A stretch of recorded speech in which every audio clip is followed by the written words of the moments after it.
The unexpected challenge. The trading outpost of Nexus 9 hung in the shadow of a gas giant, its mismatched collection of habitation modules and docking bays forming a haphazard crescent against the violet-streaked horizon. Kane Reeves stepped off the shuttle ramp and into the bustling central marketplace, the gravity compensators in his boots adjusting with each step to the station's slightly lighter pull. This was his third frontier outpost in as many months. As an independent surveyor for the Terran Exploration Initiative, Kane specialized in mapping uncharted territories and assessing their potential for human settlement. It was lonely work, but the solitude suited him, as did the distance from Earth's overcrowded megacities. "Watch it, human," growled a voice as Kane accidentally bumped into a massive figure. He looked up, way up, into the amber eyes of what he recognized as a Vexari warrior. The Vexari were legendary throughout this sector. Humanoid but distinctly alien, they stood nearly 8 feet tall with powerful builds, skin that ranged from deep russet to obsidian, and distinctive ridge patterns across their foreheads. This particular specimen was female, judging by the elaborate silver clasps adorning her facial ridges, and she wore the distinctive armor of their warrior caste. "Apologies," Kane said quickly, stepping back. "No offense intended." The Vexari regarded him with a mixture of amusement and disdain. "Your species is always in such a hurry. Perhaps you should look where you're going before you collide with your betters." Kane bit back a retort. He'd learned enough about frontier diplomacy to know when to swallow his pride. But as he attempted to move past her, another Vexari blocked his path. "Commander Nilara doesn't dismiss you until she's ready, human," this one said, voice low and threatening. "Great. Just his luck to bump into someone important. Again, my apologies, Commander. I meant no disrespect." The commander, Nilara, crossed her arms. "Tell me, human, what brings your kind to this outpost? More of your endless expansion." "I'm a surveyor," Kane replied evenly. "Just mapping the sector." "Mapping," she repeated, as if tasting the word. "Always the first step before your colonies arrive, isn't it?" The marketplace had grown quieter, Kane noticed. Traders and customers were giving them a wide berth, some watching with undisguised interest. This wasn't good. Public confrontations with local authorities rarely ended well for visiting humans. "I'm just passing through," Kane said carefully, restocking supplies before heading to the outer systems. Nilara's amber eyes narrowed. "The outer systems fall under Vexari protection. We don't welcome uninvited explorers." Kane knew his next words mattered. The Terran Exploration Initiative had strict protocols for these situations. Defer to local authorities, seek compromise, avoid confrontation. But something in the commander's dismissive tone ignited a spark of defiance. "With respect, Commander, the Treaty of Sirius established that the outer systems are neutral territory. I have every right to be there." A low murmur rippled through the gathering crowd. Nilara's posture shifted, her powerful frame tensing like a predator about to strike. "You dare to lecture me on territorial rights, human," she growled. "Not lecturing," Kane replied, holding his ground. "Just stating facts." What happened next occurred too fast for Kane to fully process. Nilara moved with shocking speed for her size, closing the distance between them in a heartbeat. But instead of attacking, she drew a gleaming ceremonial dagger from her belt and held it flat on her palm between them. "You have spirit, human," she said, her voice carrying across the now silent marketplace. "If you truly believe in your rights, then prove it. Take up the challenge blade." Kane stared at the dagger. Every instinct warned him this was no ordinary dare. "What exactly am I being challenged to?" A Vexari in the crowd barked a laugh. "The human doesn't even know." Nilara's expression remained unreadable. "A test of worth. If you believe you have the right to traverse our territories, then prove you have the strength to do so." Kane knew he should walk away. Protocol demanded it. But the eyes of the entire marketplace were on him now, and a retreat would only reinforce the stereotype of humans as weak and cowardly, exactly the kind of reputation that led to exploitation in the frontier regions. With a steady hand, he reached out and took the dagger. It was surprisingly light, its blade etched with intricate symbols he couldn't decipher. The crowd erupted in excited murmurs. Nylara's expression shifted to one of grudging approval. "The challenge is accepted," she announced. "We convene at the combat ring in 1 hour." As the crowd dispersed, an elderly trader sidled up to Kane. His scaled face creased with concern. "You have no idea what you've done, do you?" the trader asked. "Apparently not," Kane admitted, still holding the ceremonial dagger. "Care to enlighten me?" "You've accepted a Vexari dominance challenge. Commander Nylara is their most accomplished warrior. She's never been defeated." Kane's stomach tightened. "What are the terms of these challenges?" "Simple enough. You fight until one yields or is unable to continue."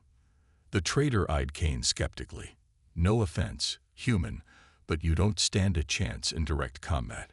She'll break you in half." Kane knew this was true. No human could match a Vexari in physical strength. But he hadn't survived 3 years on the frontier by being predictable. "What are the rules of engagement?" he asked. "That's the interesting part," the trader replied. "There are very few. No weapons except the challenge blade, and no outside interference, but the method of victory is not prescribed. Most challengers try to overpower their opponent, but the true purpose is to demonstrate superior worth." Kane turned this information over in his mind. "So theoretically, I could win without having to physically defeat her." The trader's eyes widened. "Technically, yes, but no one has ever." He stopped mid-sentence. "You're actually thinking of going through with this?" Kane nodded, a plan already forming. "I don't have much choice now, do I?" An hour later, Kane stood at the edge of the combat ring, a circular arena 30 feet in diameter, marked by a boundary of interlocking metal plates embedded in the station floor. The space around it was packed with spectators, traders, station personnel, and what looked like every Vexari on the outpost. On the opposite side stood Nylara, who had removed her outer armor to reveal a fitted combat suit that accentuated her powerful physique. She held her challenge blade loosely, her posture relaxed and confident. An older Vexari stepped into the ring, raising his hands for silence. "The terms are set. Commander Nylara has been challenged by the human Kane Reeves. The dominance trial will proceed until one yields or can no longer continue." He fixed Kane with a stern look. "Outsider, do you understand the gravity of this challenge?" Kane nodded, gripping his dagger. "I do." "Then may honor guide your blades." The elder stepped back. Without preamble, Nylara attacked. She moved with preternatural speed, closing the distance in a blur of motion. Kane barely managed to sidestep, feeling the air displaced by her strike. He had expected aggression, but her speed was terrifying. She pivoted instantly, not giving him time to recover, and launched a sweeping kick that would have taken his legs out if he hadn't jumped back. The crowd roared its approval. Kane knew he couldn't match her in direct combat. That would be suicide. His only chance lay in the trader's words.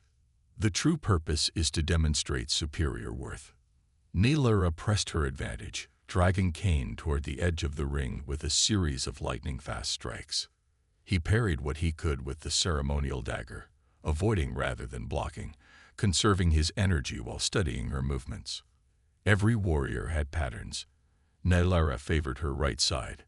He noticed, and there was a slight hesitation before she shifted her weight for a major strike. It wasn't much, but it was something. As she lunged again, Kane deliberately stumbled, appearing to lose his footing. Nylara, sensing victory, committed fully to her attack. At the last possible moment, Kane dropped to the floor and rolled, causing her to overextend. As she recovered, he sprang to his feet behind her and placed the challenge blade against the back of her neck. The arena went silent. Nylara froze, then slowly turned her head. "Clever," she acknowledged, "but insufficient." With a move too fast to follow, she spun and knocked the blade from his hand, then swept his legs out from under him. Kane hit the ground hard. The wind knocked from his lungs, and found himself pinned beneath her weight, her challenge blade at his throat. "Yield," she commanded. Kane knew this was the moment most challengers would submit, but he hadn't come this far to surrender so easily. "Why?" he asked, his voice steady despite the blade at his throat. Nylara's brow ridges furrowed in confusion. "Because you are defeated." "Am I?" Kane countered. "The challenge is to prove worth, not just strength.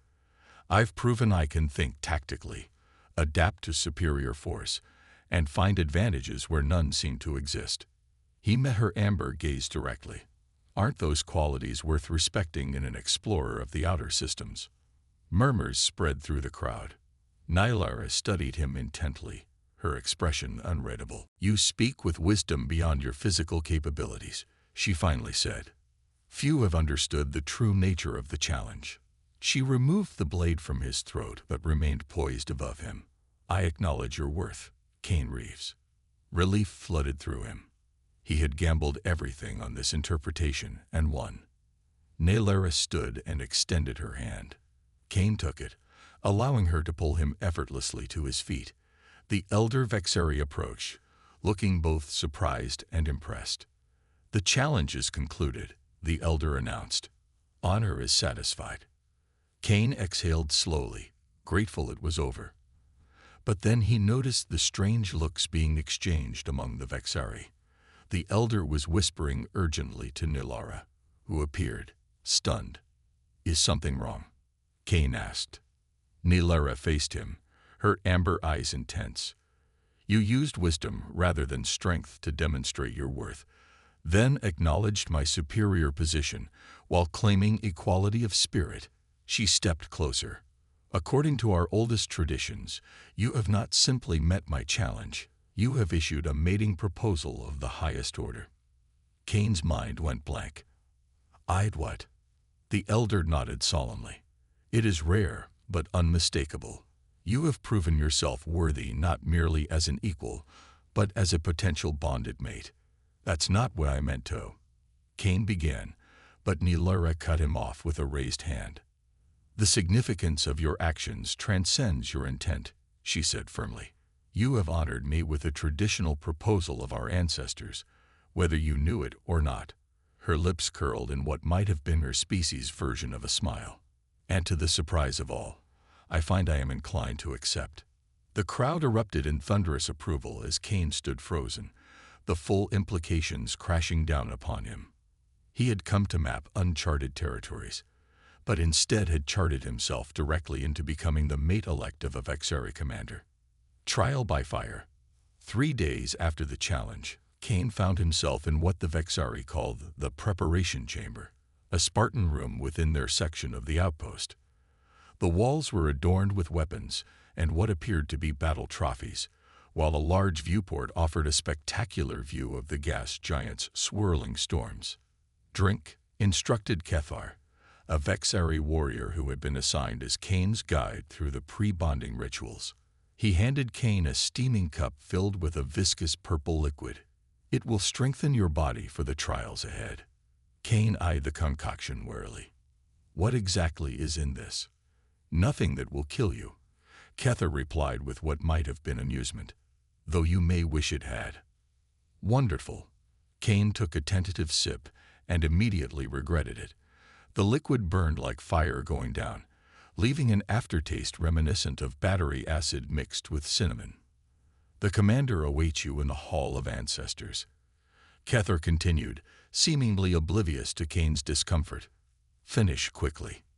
Kane forced himself to down the rest of the drink in one go, suppressing a shudder. For 3 days, he had been subjected to various Vexari customs and rituals, each more bizarre than the last.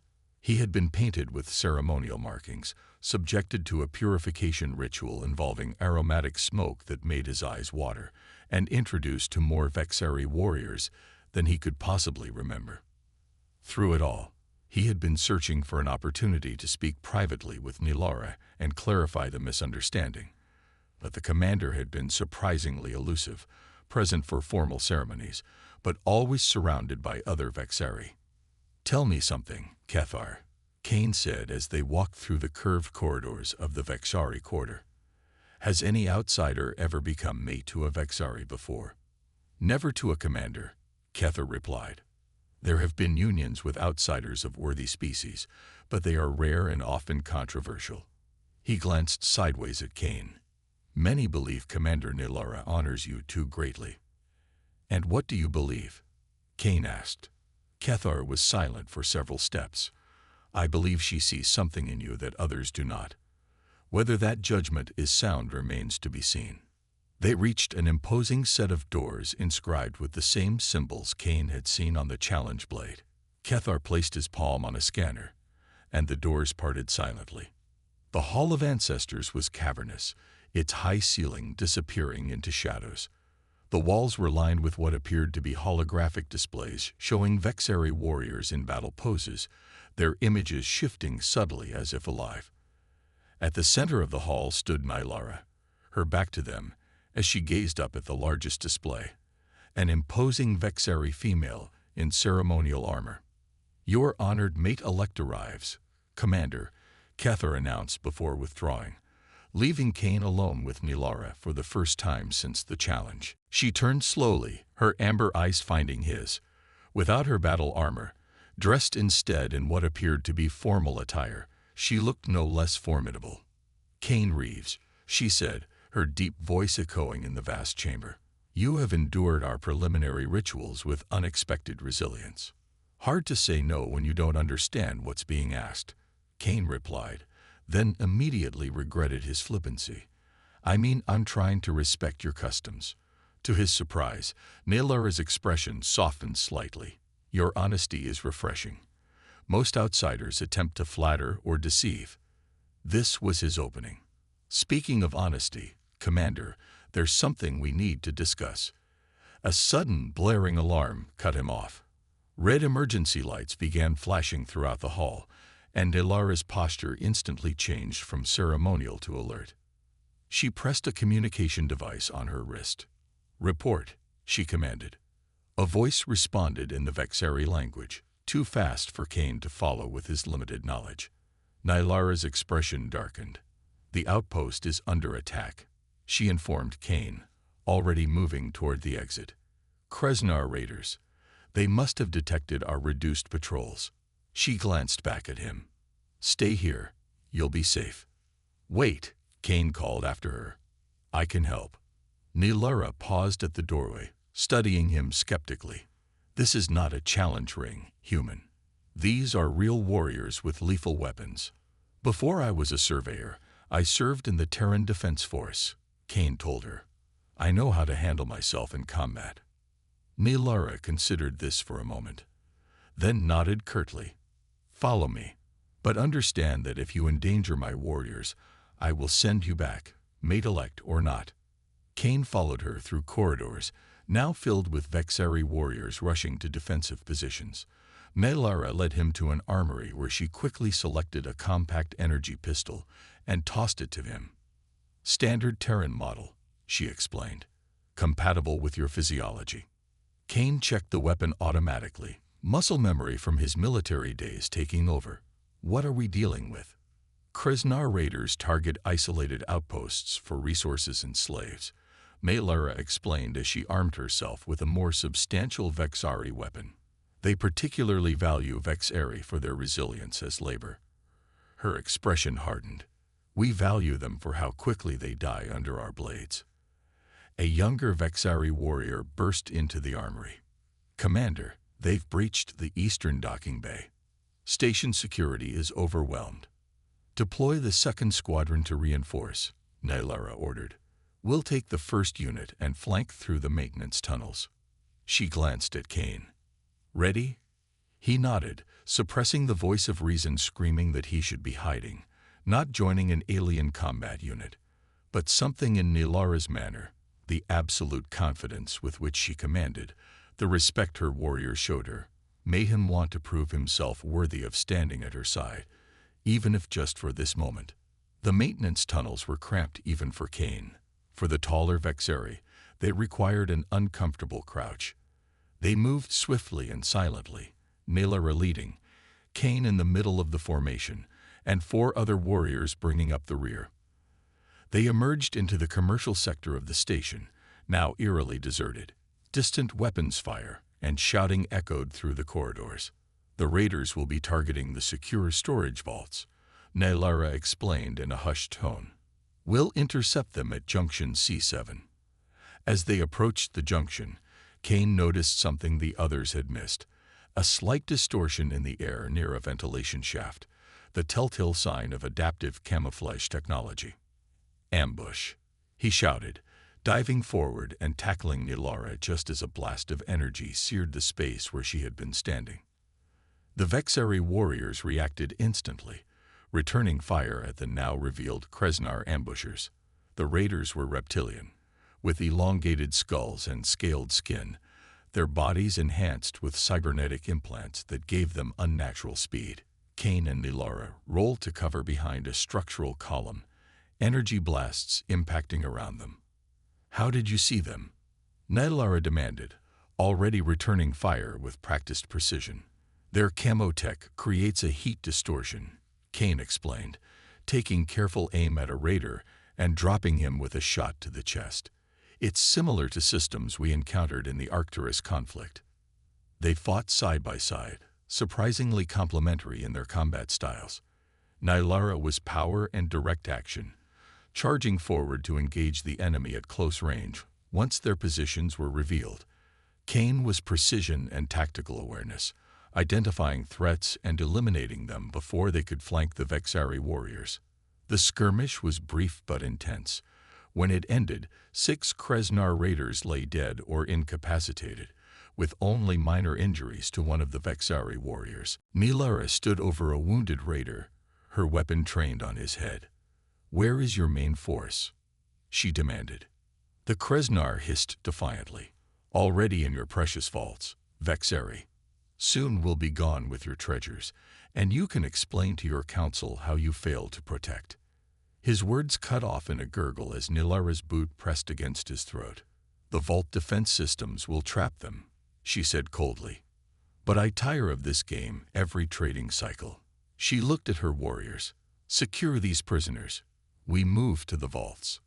As they continued through the station, Kane found himself watching Nalara with newfound perspective.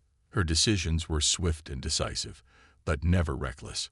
She placed herself at the greatest point of danger, yet ensured her unit moved cohesively. It was impressive leadership by any standard. "You fight well for a surveyor," she remarked as they approached the vault sector. "Your tactical awareness saved lives today." "Just applying what I learned in service," Kane replied, oddly pleased by her acknowledgement. "Your warriors are impressive. They are the finest in the sector," Nalara said with unmistakable pride. "Each has proven their worth in trials far more demanding than what you faced in the challenge ring." The mention of the challenge brought Kane back to reality. He was fighting alongside these aliens because of a cultural misunderstanding, one he still needed to resolve. "About that challenge," he began, but Nalara raised a hand for silence as they reached the vault entrance. The scene before them was chaotic. Station security forces were engaged in a firefight, with at least 20 Kreznar raiders who had established defensive positions around the vault doors. Several security officers lay wounded or dead. "We're outnumbered," Kane observed. "Frontal assault would be costly." Nalara nodded. "Assessment." Kane studied the layout, noting the raiders' positions and the configuration of the vault entrance. They've disabled the main security protocols, but they're still working on the vault doors. He pointed to a maintenance panel near the ceiling. "That access point leads to the environmental control system. If we could trigger the emergency fire suppression, it would flood the area with suppressant foam, blinding them while leaving their heat signatures visible through it," Nalara finished, looking at him with what might have been respect. "A sound strategy." She dispatched 2 warriors to secure a different position while she, Kane, and the remaining 2 prepared to access the environmental controls.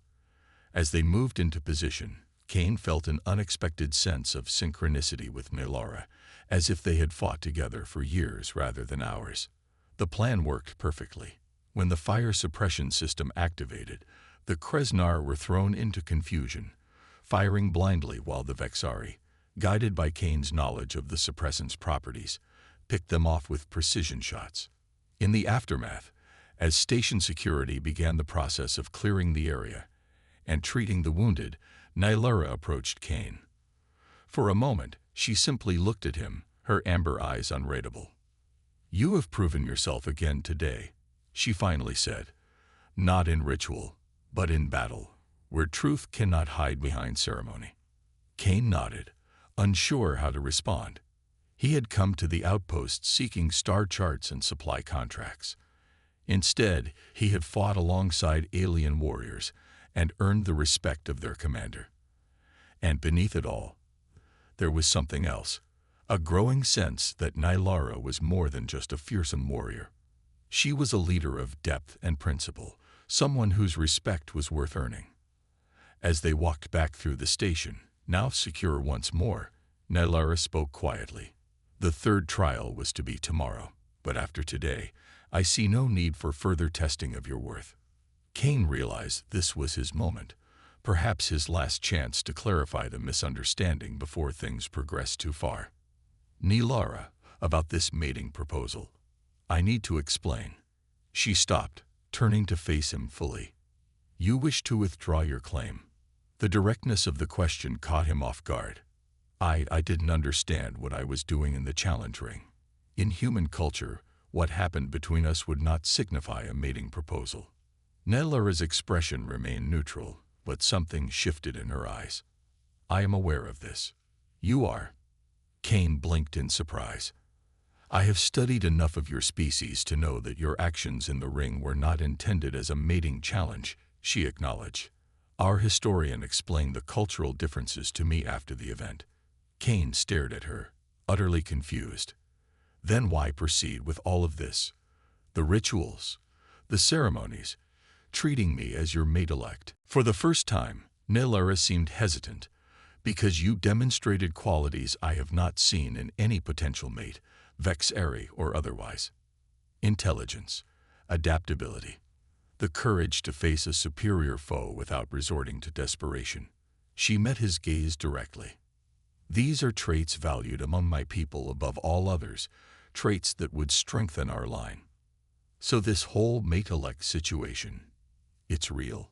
You actually want to pursue this?" Kane asked, incredulous.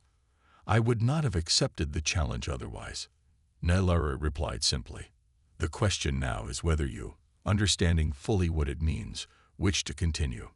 Kane found himself at a loss for words. The entire situation had transformed from a misunderstanding he needed to correct to a genuine proposition he needed to consider. And after fighting alongside Nylara, seeing her leadership in action, he couldn't dismiss the idea as readily as he might have days ago. "I need time to think," he finally said. Nylara nodded. "That is reasonable. The bonding ceremony would not occur until the next lunar alignment regardless." She gestured toward the Vexari quarter. "Return to your chambers and rest. We will speak again tomorrow." As Kane watched her walk away, he realized the simple mapping expedition he had planned had become something far more complex, a charting of unknown cultural territories, and perhaps most surprisingly, of his own heart. Beyond misunderstandings, the observation deck of Nexus 9 was almost empty as Kane leaned against the railing, gazing out at the gas giant and its constellation of moons. In 12 hours, the lunar alignment Nylara had mentioned would be complete, and he would need to give his answer regarding the mating proposal. The events of the past week had been transformative. Following the raid, Kane had found himself increasingly integrated into the Vexari community on the station. He had shared meals with their warriors, learned the basics of their language, and even participated in their training exercises, where he had been soundly but respectfully defeated by opponents half Nylara's skill. Most surprisingly, he had begun to understand them. Beneath the imposing exterior and warrior culture lay a society built on principles of honor, community responsibility, and profound respect for demonstrated worth rather than inherited status. They were not the mindless brutes some humans believe them to be, but a complex civilization with traditions stretching back millennia. And then there was Nilara herself. Since their conversation after the raid, she had maintained a respectful distance, allowing him time to consider his decision. But they had spoken daily, sometimes for hours, sharing stories of their respective cultures and personal histories. He had learned that she was the first female commander of her clan in 7 generations, that she had earned her position through trials that would have broken most warriors, and that despite her fearsome reputation, she was considered a progressive among her people, one who believed the Vexari needed to evolve beyond their insular traditions. Deep thoughts, human, came a familiar voice. Kane turned to find Kethar approaching, the Vexari warrior moving with surprising quietness for his size. Just contemplating the vastness of space and my insignificant place in it, Kane replied with a half-smile. The usual surveyor pastimes. Kethar joined him at the railing. Commander Nilara believes you will decline the mating bond. This surprised Kane. She told you that? Not directly, but I have served with her for many cycles. I know when she prepares herself for disappointment. Kane frowned. Why would she expect rejection? She's remarkable. The admission came easily, he realized, because it was true. In any species, Nilara would be extraordinary. Perhaps because she understands what she asks of you, Kethar said quietly. To accept would mean to join your path with hers, to become part of our clan, to adopt our ways while bringing your own. It is no small thing to ask of one not born to our traditions. And if I did accept, how would your people truly view such a union? Kethar considered this. There would be resistance from traditionalists, questions about offspring, about loyalty, about whether you could truly embrace our values. He turned to face Kane directly. But there would also be respect for your proven worth, and for the commander's judgment. In time, you would be judged by your actions, not your origins. Kane nodded slowly. It wasn't so different from human societies in that respect. May I speak freely, Kane Reeves? Kethar asked, using his full name in the formal Vexari manner. Of course. I have watched you these past days. You learn quickly, adapt well, and show respect without subservience. These are traits our people value. Kethar's expression grew solemn. But more importantly, I have seen how you look at her when you believe no one notices. There is something growing between you that transcends cultural curiosity. Kane felt heat rise to his face. Was he that transparent?